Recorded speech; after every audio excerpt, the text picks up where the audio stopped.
Super Bowl 58 in Las Vegas, Nevada at Allegiant Stadium, where the Kansas City Chiefs ended up winning their second consecutive Super Bowl, courtesy of a 25-22 victory over the San Francisco 49ers. Now, we can sit up there and bloviate about all of this other stuff. We can talk about the greatness of Patrick Mahomes. People can sit up there and be tired of it. They could be, annoyed with it because obviously he's the giant right now and everybody wants to knock him off his pedestal. But the reality is you can't do it. Right now, what we have to talk about is where where this guy Pat Mahomes is. There's no way around it. He's the best in the game. He's the best in the world. He's the best in the modern era. There have been plenty of times I've wanted to sit up there and say Aaron Rodgers because he is a bad man. But even before his injury-riddled season last year, in which he only played a series, for crying out loud, before getting hurt on the fourth play of that Monday night game at MetLife Stadium, there had been plenty of opportunities for Aaron Rodgers to win a Super Bowl since 2010, and he hasn't been able to get it done. Hasn't been able to get it done in NFC Championship games. Haven't been able to get it done on his home turf at Lambeau Field, and we've seen it. We've seen them lose a playoff game to the San Francisco 49ers where he scored just 10 points. We saw him lose a season finale with a playoff on the line to the Detroit Lions before they made their ascension this season. We haven't seen such things from Patrick Mahomes. When we sit up there and we talk about Patrick Mahomes, let's cut through the mustard. He's been a starting quarterback in the National Football League for 6 years. All 6 years he's been to the AFC Championship game. 4 times, he's been to the Super Bowl. 3 times he's won a Super Bowl championship and was the Super Bowl MVP. And the one time that he wasn't, the one time that he lost, it was to Tom Brady. And oh, by the way, courtesy of having to run for his life because he had no offensive line to protect him against the Tampa Bay Buccaneers. In Tampa, by the way, for that Super Bowl. That's what we remember about Patrick Mahomes. But right now, I'd ask you to look at this. Super Bowl 58, clear path to victory to Super Bowl 58. Wild card game, Arrowhead Stadium, Kansas City, Missouri. The Miami Dolphins comes in freezing temperatures. And what does the Kansas City Chiefs do? They defeat the NFL's number 1 offense in total offense and number 2 in scoring offense. The very next week in the divisional playoff game against the Buffalo Bills, when they beat Buffalo 27-24 on the road in Buffalo at Orchard Park when everybody was questioning whether or not they were going to be able to get it done. What does he do? He wins 27-24. It's the 3rd time he's beaten Josh Allen and the Bills in the playoffs. They're 3-0 against the Bills. He goes to the AFC Championship game, clearly the Baltimore Ravens, who smacked around Detroit during the regular season, smacked around Seattle during the regular season, bum rushed and beat down San Francisco on the road during the regular season. That same Baltimore Ravens squad, Kansas City, went on the road in Baltimore against the soon-to-be 2-time league MVP in Lamar Jackson. And what does the Kansas City Chiefs do? They hold Lamar Jackson and the Baltimore Ravens offense to 10 points. They win the game 17-10, defeating the AFC's number 1 overall seed. And then they win in Super Bowl 58 last night. I'm looking at Patrick Mahomes and I'm saying to myself, my God, what else can he do? Do y'all know that in 4 Super Bowl appearances for Patrick Mahomes, he's been down 10 points each game? Did you know that? Did you know he was down by 10 points to San Francisco? Did you know?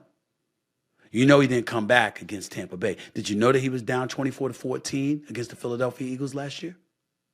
And did you know that he was down 10 points yesterday? But look what happened. 3 of the 4 occasions, they end up victorious.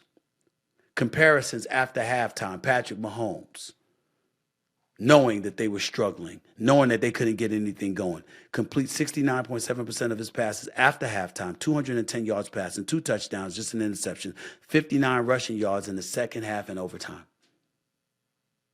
Patrick Mahomes is that dude. The Kansas City Chiefs receivers led the league in dropped passes. What does Patrick Mahomes do? He gets them to a Super Bowl championship anyway. Last year, they went to the Super Bowl without Tyreek Hill, the cheater, who we know was a league MVP candidate in Miami this year because he's so electrifying. And without him, they won the Super Bowl.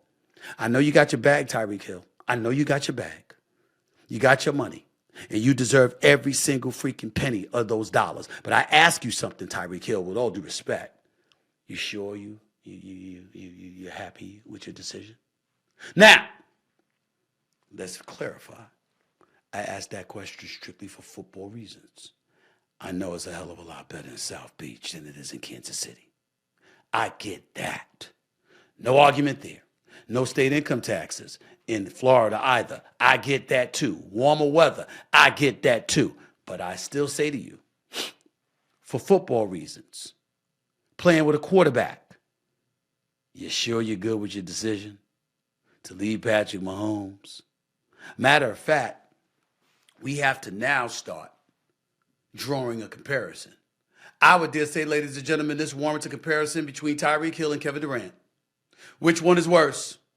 Tyreek Hill leaving Patrick Mahomes or Kevin Durant leaving Steph Curry? Because y'all saw that game-winning shot he hit Saturday night against Kevin Durant and the Phoenix Suns, right? Which one is worse? Which decision is worse? Tyreek Hill leaving Patrick Mahomes to join Tua Tagovailoa or Kevin Durant leaving Steph Curry to join Kyrie Irving? Which one is worse? Y'all debate it. I ain't going to even give you my answer right now. I'm going to hold on for a couple of days. I'm going to save that subject for another day. But it's a worthy question to ask, and don't tell me it ain't. Because when you see what Patrick Mahomes is doing, it's something special to behold. And we just got to call it like we see it and just be honest about it. Because there's really no way around this. By the way, before I move on to my next subject, Patrick Mahomes, 3-1 record in the Super Bowl. 65 completion percentage, 267 yards passing, 7 touchdowns, 5 interceptions. Not an updated passer rating as of yet, but he's a 3-time Super Bowl MVP. Ladies and gentlemen, he may be the best of all time. Whether or not it's the greatest, I got to look at Tom Brady's resume. And I got to say, oh my goodness, I can't give him that. But you want me to tell you who else I can't give it to him over? In terms of Super Bowls, I can't give it to him over Joe Montana. The game was rougher. It was far more physical. You couldn't get penalized for passing gas at that particular moment in time. You had a lot of that going on. Joe Montana, the game was far more physical. There was a mugging that took place on a football field every second. And Joe Montana was still 4-0. 68% completions, 285.5 passing yards, 11 touchdowns, not one single interception, 0.